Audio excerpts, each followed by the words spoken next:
Smith और हफ्ते के दूसरे कारोबारी सत्र में भारतीय बाजारों में आज शुरुआती कारोबार में थोड़ी बहुत बिकवाली, लेकिन सेकेंड हाफ तक आते आते तेज बिकवाली और अंतिम भाग में एक स्ट्रांग रिकवरी के साथ मार्केट बंद होता हुआ दिखाई पड़ा।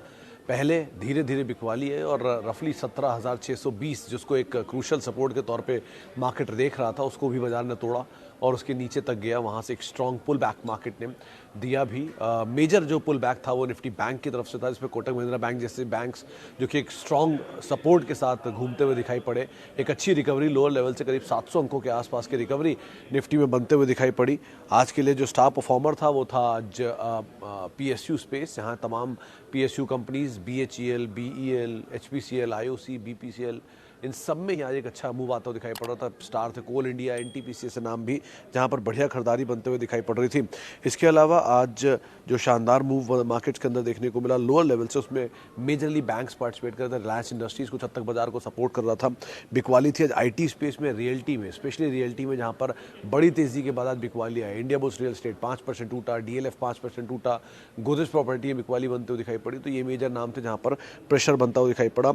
ऑयल एंड गैस में खरीदारी थी, पावर स्पेस में खरीदारी थी और ऑब्वियसली इन दोनों में क्योंकि मेजर वेटेज जो है वो PSU स्टॉक्स का ही है। चाहे आप ऑयल एंड गैस में चले जाएं, इसमें BPCL, HPCL, गेल, पेट्रोनेट, ये कुछ ऐसे नाम हैं जो कि तेज़ी में थे। इसके अलावा आप मेटल में चले जाएंगे तो उसमें कोल इंडिया ऐसा नाम शुमार था जो कि आज मेजरली मार्केट को सपोर्ट कर रहा था। नाल्को सेल जैसा नाम भी वहाँ पर शुमार है। तो ऐसे बहुत सारे PSU स्टॉक्स है जहाँ पर तेज़ी है। तो मेजर इंडेक्सेस में अगर आप देखेंगे तो PSU इंडेक्स था जो कि आज तेज़ी में था और वो मार्केट को कुछ हद तक सपोर्ट प्रोवाइड करा रहा था। कोल के प्राइसेस भागना या शॉर्टेज का इम्पैक्ट या फिर क्रूड के भाई प्राइसेस के ऊपर जो गोल्डमैन सैक्स की रिपोर्ट आई है, उसके बाद तमाम क्रूड रिलेटेड कंपनीज में मूव, ये कुछ ऐसी चीज़ें हैं जो कि आज ट्रिगर के तौर पे कामकाज कर रही थी। जानकारों से हमारी बातचीत हुई, उनका तो यही मानना था कि शायद बाजार में जो एक फॉल है ये एक अपॉर्चुनिटी के तौर पर है और एक शायद डिप के बाद बाजार एक स्ट्रॉन्ग बाउंस भी लेता हुआ दिखाई पड़े और अगर 18,000 पार होता है तो आप उसके ऊपर एक बड़ी शॉर्ट कवरिंग भी उम्मीद करें, क्योंकि 18,000 की कॉल, 18,100 की कॉल और 18,200 की कॉल, इन कॉल्स के अंदर बहुत ज़्यादा राइटिंग दिखाई पड़ रही है। तो अगर कुछ भी शॉर्ट कवरिंग आती है तो यहाँ पर वो और थ्रस्ट देगी बाजार को तेज़ी के लिए और 18,200 भी शायद ईजिली 18,000 पार करने के बाद होता हुआ दिखाई पड़े। तो आप उस हिसाब से मार्केट को यहाँ ट्रैक करते हुए दिखाई पड़ सकते हैं। चलिए अब सवाल जवाब का सिलसिला शुरू करते हैं और बातचीत कर लेते हैं कुछ दर्शकों के सवालों को लेकर भी। सबसे पहला सवाल जो हमारे पास आया है IB रियल एस्टेट, शबीर साहब ऐड कर लीजिए फर्दर। मतलब 142 रुपये चल रहा था जो मैंने देखा था, एक झटका यहाँ और नीचे मिले, थोड़ा थोड़ा आप ऐड करते रहिए, होल्ड करिए, समय दीजिए, बढ़िया इसमें फेरबदल हो सकता है। मैनेजमेंट चेंज तो हुआ ही है, नाम में भी बड़ा बदलाव होने की उम्मीद है, शायद दिसंबर तक कुछ नाम भी बदल जाए इस कंपनी का और वो इस कंपनी के लिए एक बड़े गेम चेंजर के तौर पे होगा।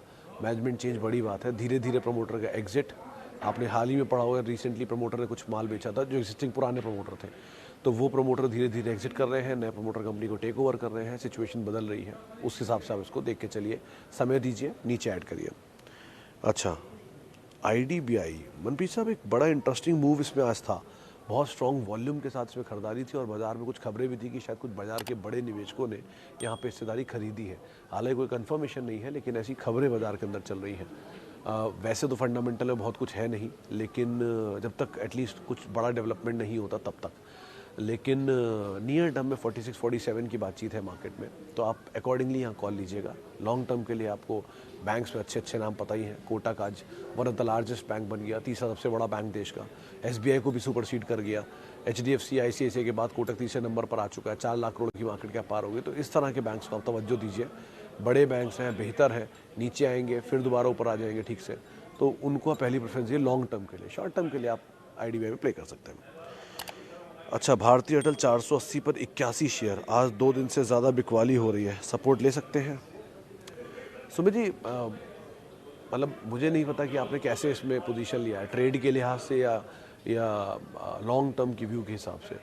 लॉन्ग टर्म के व्यू के हिसाब से तो आप टेलीकॉम मार्केट के दूसरे सबसे बड़े प्लेयर के साथ हैं सब्सक्राइबर के लिहाज से और आरपू के लिहाज से पहले, तो एक स्ट्रॉन्ग प्लेयर है, इतनी आसानी से टूटेगा नहीं। चलकर 800 रुपये तक जाने की बातचीत है, ब्रोकर हाउसेस के व्यूज़ पॉजिटिव है, इंडेक्स का स्टॉक है, इंडेक्स चलेगा तो ये भी चलेंगे, तो उस हिसाब से आप इसे मान के चलिए। ट्रेडिंग के लिहाज से अगर आप देख के चल रहे हैं तो एक बार वो कहना मुश्किल है कहाँ सपोर्ट लेगा, ये नियर टर्म में मार्केट को ट्रैक नहीं करता। लेकिन ओवरसोल्ड जैसे अपोलो हॉस्पिटल है, आज ही मैं देख रहा था कि 4-5.5 हज़ार रुपये का हाई, 1700 रुपये के आसपास के लोज, हायर लेवल से काफ़ी टूटा है, 3 दिन से लगातार टूट रहा है। ठीक है, एक झटका और देगा तो मैक्सिमम यहाँ से पुल बैक आएगा। देश की सबसे बड़ी हॉस्पिटल चेन है, तो इतनी आसानी से नहीं टूटेगा। तो अगर कोई कंपनी जो कि बढ़िया बिजनेस में है और बड़ी बिजनेस में है और वो अगर नीचे मिल रही है तो उसमें अच्छा क्या है, तो आप उस हिसाब से उसको देखिए और बने रहिए, कोई दिक्कत नहीं, नीचे मिला और ऐड करिए। अच्छा, right time to invest in health care, Bajaj health care. Sir इसमें तो कुछ आज एक्स डेट थी स्प्लिट की या होने वाली है राइट्स स्प्लिट की, तो उसका एडजस्टमेंट देख लीजिएगा, उसके अकॉर्डिंग यहाँ कोई कॉल लीजिएगा। अच्छा, आगे बढ़ते हैं। Right time for IT stock. Aman ji, इसके नंबर्स आने वाले हैं, 8 तारीख को शायद पहला नंबर आएगा इन्फोसिस या टीसीएस में से किसी एक का, टीसीएस के शायद नंबर आएंगे, मतलब अभी डेट नहीं आई है, लेकिन मेजरली दूसरे हफ्ते से आईटी नंबर्स अपने से देना शुरू कर देगा, चाहे वो इन्फोसिस हो, टीसीएस हो या मेजर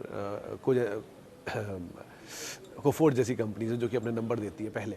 तो इन नंबर्स से पहले स्पेस में कुछ होगा बज़, अभी नहीं, थोड़ा और समय देखिए, थोड़ा और नीचे मिलते चले, आप ऐड करते चलिए, वो ज़्यादा बेहतर है। नंबर्स के बाद री रेट या डी रेट होंगे अकॉर्डिंग टू नंबर्स, लेकिन नंबर से पहले इनमें हलचल बढ़ेगी, उससे पहले थोड़ा लैकलस्टर रहेगा और नीचे आता रहेगा, तो अकॉर्डिंगली आप यहाँ पर कॉल लेकर चल सकते हैं। अच्छा, विच stock exchange can I enter at this level? Kaushik साहब, 3 एक्सचेंज है टोटल, जिसमें एक IEX है, एक MCX है और एक BSE है। BSE और IEX को ही आप प्रेफरेंस दीजिए, MCX को अवॉइड करिए, इसलिए नहीं कि उसमें कुछ फ्लॉ है, उससे कारोबार नहीं होता, रेवेन्यू वाइज दोनों ज़्यादा बेटर है, रेवेन्यूज़ BSE के और रेवेन्यूज़ IEX के ज़्यादा बेटर दिख रहे हैं। दोनों F&O में, IEX ऑब्वियसली बात है F&O में तो शॉर्ट में आ गया है, MCX F&O में था, अभी पता नहीं है कि नहीं, मैंने देखा भी नहीं बहुत दिन से, लेकिन मेरे ख्याल से MCX दोबारा भी F&O में आया है। तो खैर बेटर यही है कि आप इन दोनों को देखिए, सबसे ज़्यादा बेटर प्रेफरेंस के हिसाब से BSE, नीचे मिले तो IEX, नीचे मिले तो MCX लास्ट में। Why pharma sector is down, Apollo, Divi's, Lalpath, Reddy, Pfizer.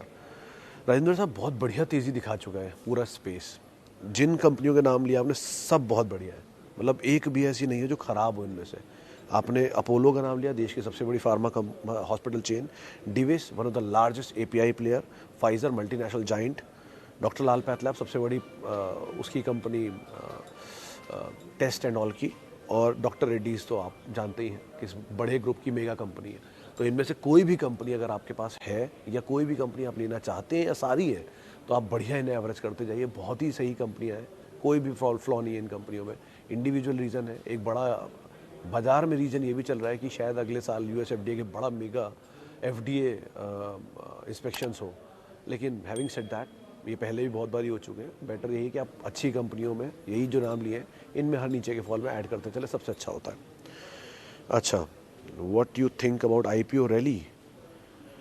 Shivam ji, majorly जो नंबर्स आए हैं, जो अब तक IPO आए थे, उनमें सब तो क्वालिटी नहीं है, कुछ क्वालिटी भी है, और वो क्वालिटी को बाज़ार रिस्पेक्ट दे भी रहा है। मिसाल के तौर पे लक्ष्मी, अच्छे नंबर आए, बाज़ार उसको रिस्पेक्ट दे रहा है। उसके ग्लैंड फार्मा अच्छा नंबर आया, बाज़ार उसको भी रिस्पेक्ट दे रहा है।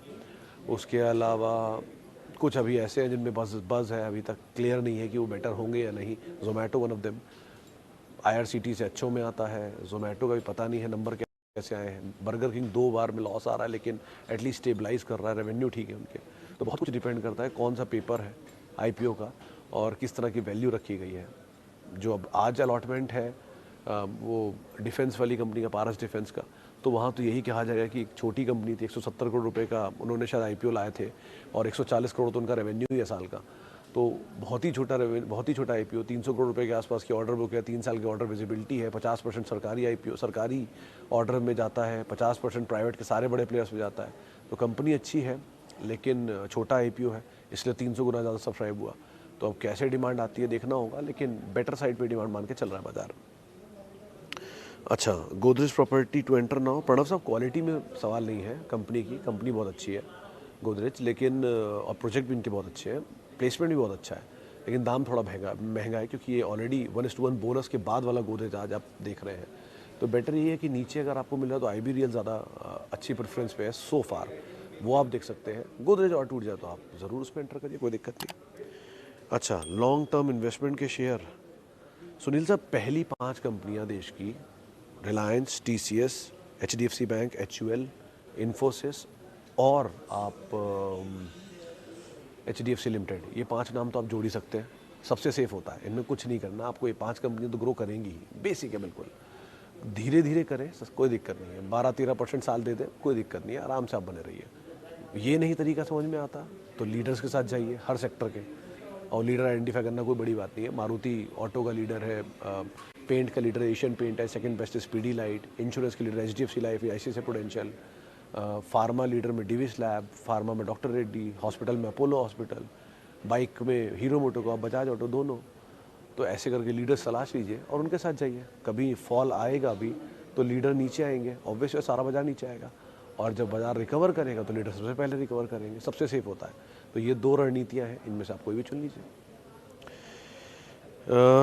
For SIP which one is better, Wipro और सोनाकॉम? ऑब्वियसली बात है राज साहब, आप एक तरफ निफ्टी का स्टॉक रख रहे हैं और एक तरफ नए IPO का बात कर रहे हैं, दोनों का कोई कंपैरिजन नहीं है। विप्रो सालों में अपनी क्रेडिबिलिटी प्रूव कर चुका है, और कभी पढ़िएगा अमन लेयर की एक स्टोरी जहाँ पर सबसे ज़्यादा करोड़पति है विप्रो की वजह से, तो वो तरह की एक वेल्थ क्रिएशन विप्रो कर चुका है। और दूसरी तरफ सोनाकॉम स्टार, जिसने अभी तक 2 क्वार्टर के नंबर भी नहीं दिए, शायद एक भी क्वार्टर नहीं आया इनका अभी तक। तो दोनों का कोई कंपैरिजन नहीं है, दोनों के सेक्टर भी अलग अलग हैं। विप्रो ज़्यादा बेटर है ऑब्वियसली, लेकिन विप्रो IT में इससे बेटर पोजीशन स्टॉक है, तो आप उनको भी देख सकते हैं विप्रो के अलावा, लेकिन इन दोनों में विप्रो बेटर है। अच्छा, IGL के लिए नितिन जी आप बने रहिए। दिल्ली में डेवलपमेंट जैसे जैसे हो रहे हैं, ग्रोथ हो रही है, और जिस तरह ये अपना दायरा बढ़ा रहे हैं, NCR, सोनीपत, पानीपत सब कुछ इन्होंने मर्ज कर लिया अपने में, तो अब धीरे धीरे जैसे एक्सपैंड कर रहे हैं, मान के चल रहे हैं कि अच्छा रेवेन्यू गोइंग फॉरवर्ड आता हो दिखाई पड़ सकता है। और एक बड़ी चीज़ ये है कि पोल्यूशन के ऊपर दिल्ली काफ़ी काम करता है, और गोइंग फॉरवर्ड तो समय भी बहुत ख़राब आने वाला है पोल्यूशन का दिल्ली में, तो इनके लिए बेटर सिचुएशन होती है आमतौर पर। अच्छी डिमांड है IGL की, और PNG में भी CNG में कंपनी भी ठीक है, आप बने रहिए, कोई दिक्कत नहीं इसमें। अच्छा, आगे बढ़ते हैं, और ICICI बैंक 695, कौशिक साहब होल्ड करना चाहिए आपको। देश का दूसरा सबसे बड़ा बैंक है प्राइवेट स्पेस का, और मार्केट कैप के लिहाज से और लोन बुक के हिसाब से निजी बैंक सबसे बड़ा है, तो आप बने रहिए, फंडामेंटल में कोई दिक्कत नहीं, और नीचे मिल जाए तो आप फर्दर ऐड भी कर सकते हैं। पहली 5 कंपनी में से RIL, इन्फोसिस, TCS कंपनी में निवेश किया है। सही किया प्रभाकर साहब, बिल्कुल सही किया। इनफैक्ट अब TCS को अगर हर महीने भी होल्ड करते हैं, मतलब ऐसे समझिए कि 2004 में TCS का IPO आया था, और 2004 से TCS ने जो वैल्यू थी वो 875 रुपये के आसपास थी, वो 875 रुपये का IPO एडजस्ट करते करते करते 150 रुपये पहुँच गया बोनस प्लेट की वजह से, और वो 150 रुपये वाला शेयर आज आपके सामने है 3400, 3500, 3600, 4000 रुपये की रेंज में, और अभी भी इसकी इक्विटी साइज़ बाकी IT कंपनियों के मुकाबले बहुत छोटा है। तो TCS में अभी भी बहुत पोटेंशियल है, 32,000 करोड़ के कैश है, देश की सबसे बड़ी IT कंपनी है, और TCS जाहिर सी बात है टाटा ग्रुप के लिए 78% मार्केट कैप ला कर देती है, 82% रेवेन्यू ला कर देती है, तो इतनी बड़ी कंपनी को इतनी आसानी से कुछ होने वाला नहीं है। दूसरा रिलायंस है, 17 लाख करोड़ की मार्केट कैप है, देश की सबसे बड़ी कंपनी है। 10 साल पहले 2010 में भी 3.5 लाख करोड़ की मार्केट कैप के साथ सबसे बड़ी कंपनी रिलायंस ही थी, तो उस टाइम 3.5 लाख करोड़, आज 17 लाख करोड़, 14 लाख करोड़ की ग्रोथ रिलायंस दिखा चुका है 10 साल में। तो अगले 10 साल के कैसे होंगे वो भी आप अंदाज़ा लगा ही सकते हैं। और तीसरी कंपनी आपने खुद ही बोली HDFC बैंक है, तो उसके भी कहने क्या है, सबसे बड़ा निजी बैंक, सबसे बड़ा निजी बैंक है मार्केट कैप के लिहाज से, सबसे स्टेबल ग्रोथ लोन बुक है। किसी भी क्राइसिस में, चाहे वो विजय माल्या क्राइसिस हो या फिर PNB वाला क्राइसिस हो, नीरव मोदी का, दोनों में इनका नाम नहीं था। तो इस तरह की स्टेबल एसेट क्वालिटी है, तो आप खुद ही अंदाजा लगा सकते हैं आपने किस कंपनी में पैसा डाला है। आराम से पैसा डालिए और SIP करिए, बने रहिए इनमें, सालों साल बढ़िया पैसा बनेगा। चलिए, अच्छा अभी आखिरी सवाल और लेते हैं, डीमार्ट किस लेवल पर लॉन्ग करना चाहिए? सुमित साहब, बड़ा ही ट्रिकी सवाल है, क्योंकि एक तरफ इनके पास डीमार्ट की इक्विटी मार्केट में है नहीं, 75% प्रमोटर होल्ड करते हैं, F&O में शेयर आया नहीं, तो इसलिए टूटने के चांसेस कम है। 1, महंगा बहुत है वैल्यूएशन के लिहाज से, रेवेन्यूज़ और प्रॉफिटेबिलिटी इतनी है नहीं, डिविडेंड कभी देते नहीं, तो दूसरी तरफ ये भी एक फ्लॉ है। लेकिन शेयर टूटता नहीं, क्योंकि ऑब्वियस बात इक्विटी नहीं है मार्केट में, तो इसलिए बहुत ही संभल कर इस कंपनी में इन्वेस्ट करिएगा। और अगर करते हैं तो किसी एक्सीडेंटल डे पर, जब कभी ये एकदम से टूटे, तब आप इस पर कॉल लीजिएगा, वरना आप इसको अभी अवॉइड करिए। बहुत सारे बढ़िया शेयर आज ही बाजार में टूटे थे, उनको आप देखिए, वो ज़्यादा अच्छा रहेगा। चलिए, फिलहाल अब इतने ही सवालों को मैं शामिल करूंगा। माफ़ी उन सभी लोगों से जिनसे आज हम बातचीत नहीं कर पाए, और बहुत बहुत शुक्रिया उन सभी लोगों का जिन्होंने हमसे सवाल पूछे और इस कार्यक्रम का हिस्सा बने। आपसे कल फिर मुलाकात होगी। बाजार काफ़ी वोलेटाइल है, ध्यान से संभल कर आप ट्रेड करिएगा, और आप मेरे साथ जुड़ सकते हैं @sumitresearch मेरा ट्विटर हैंडल।